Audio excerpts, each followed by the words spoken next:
Today marks the 49th anniversary of the first time the now iconic line, "Live from New York, it's Saturday night," was first spoken by the then 32-year-old Chevy Chase. And the rest, as they say, is history. But what exactly happened in those 90 minutes leading up to them going live for the first time in Studio 8H? Well, now you can witness what happens in real time in this film. My name is Emily, or La Movie Mija. I'm a part-time filmmaker, full-time movie lover, and this is my review of Saturday Night.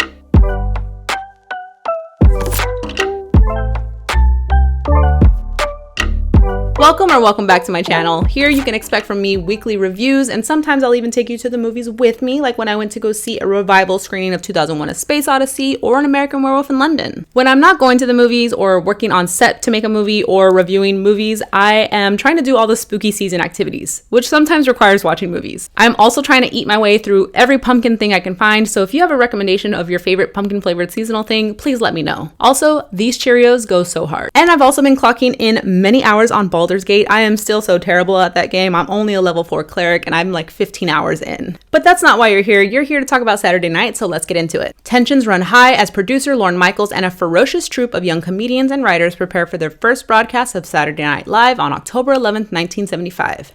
Directed by Jason Reitman, starring a whole lot of people, okay? Let's try it. Gabriel, LaBelle, Rachel Sennott, Cory Michael Smith, Ella Hunt, Dylan O'Brien, Emily Fairn, Matt Wood, Lamorne Morris, Kim Matula, Finn Wolfhard, Nicholas Braun, Cooper Hoffman, Andrew Barth, Feldman, Kaya Gerber, Tommy Dewey, Willem Dafoe, Matthew Rhys, J.K. Simmons, John Batiste, and so many more. I have two very different hats to wear when reviewing this film.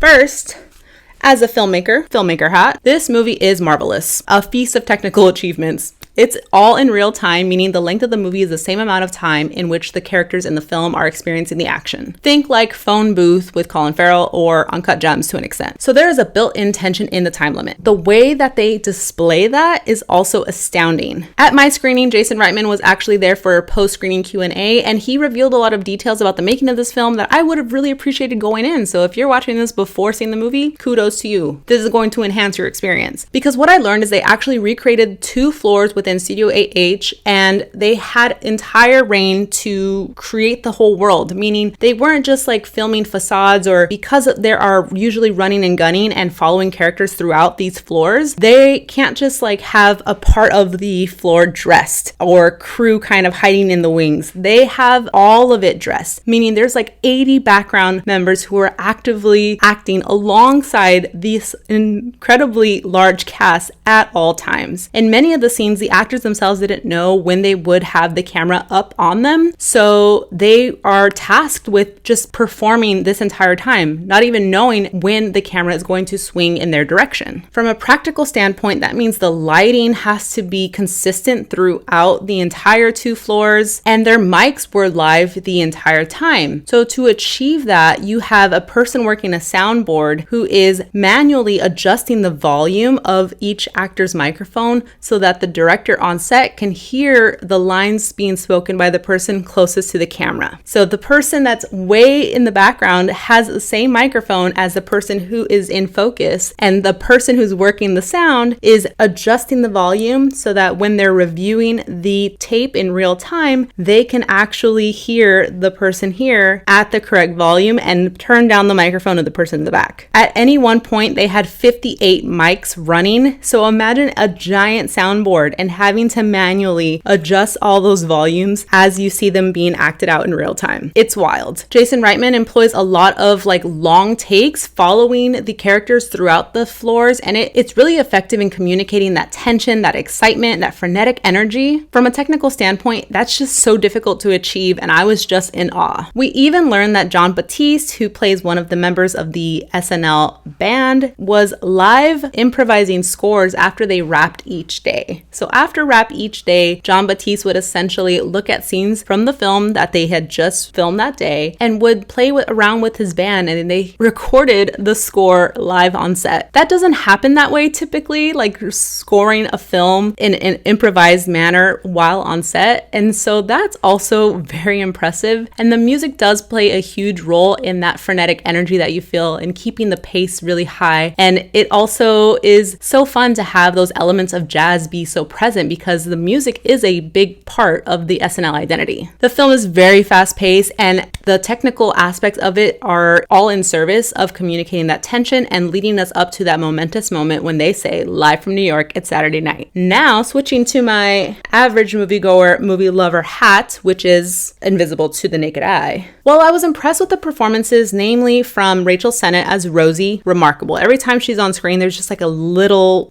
something extra that you feel come together. She just draws you in a way that feels very different for me from the other portrayals on screen, as well as Ella Hunt as Gilda Radner. Also so solid. I wish there was much more of her. I appreciated the frenetic energy that we get, but overall, besides those performances that feel a little bit more grounded and effective, all of the storylines we're telling so many different stories in such a swift pace that it didn't find it as affecting for me. The drama of the will they, won't they is mostly what the movie focuses on. However, we all know how that goes. They've been on air for 49 years. I think that the more compelling aspect of the movie is the cast and the real life stories that inform the scenes as we see them unfold. Not everything portrayed is 100% as it actually happened, according to historians, but I think that any fan of comedy, of SNL lore, or any fan of stand-up is going to devour this movie. Just eat it all up. There is so much to feast on here. So I personally gravitated to the portrayal of Gilda and Rosie more than anything. Not that the other performances weren't great, but I found myself feeling a little frustrated at how unserious everyone was taking this opportunity. It's set up as like they're kind of this punk rock underground, like people trying to enact change on late night culture, and they do. However, everything leading up to it doesn't feel like they understand what's at stake. So because they're not as invested in those stakes and it's not clearly communicated like what's at risk for each of the individual characters, I feel like there's not a lot of meat behind the tension that you're feeling that is executed at a technical level with the camera movements and how it's edited. That could be my own baggage and age speaking. I mean, it must be.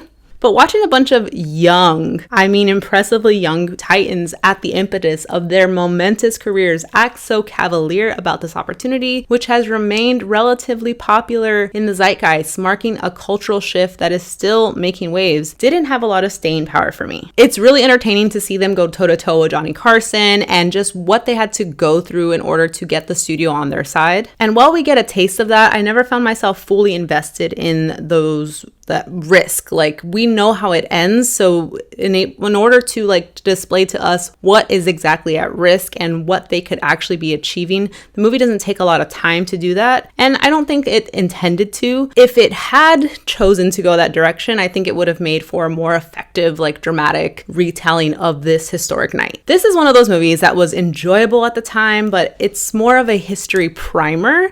My curiosity has been sparked, and I'm eager to seek out the real stories of these comedians and the people who made the show happen on my own, but I didn't find myself thinking about this film a whole lot past my viewing. Whether you love SNL or you're a comedian historian in your own right, or you enjoy movies that excel on a technical level, giving us something that we haven't seen in a comedy before, then you should definitely check out Saturday Night. The comedy is not to my taste. It's definitely of the times. I mean, it is 1975, and you see a lot of that. It's kind of like an HR nightmare for the most part. And in my showing, there were plenty of laughs, and I did go seek out some of the skits that are alluded to from that first episode of SNL, and watching them, I found myself laughing really hard watching the skits more than I saw like the behind the scenes of it. And that's Saturday Night. Let me know if you check out this film or if there's any nuggets of SNL history that you saw in this film that really caught your eye. Whew, that is all for now. Thank you so much for watching. I'll see you next time. Bye.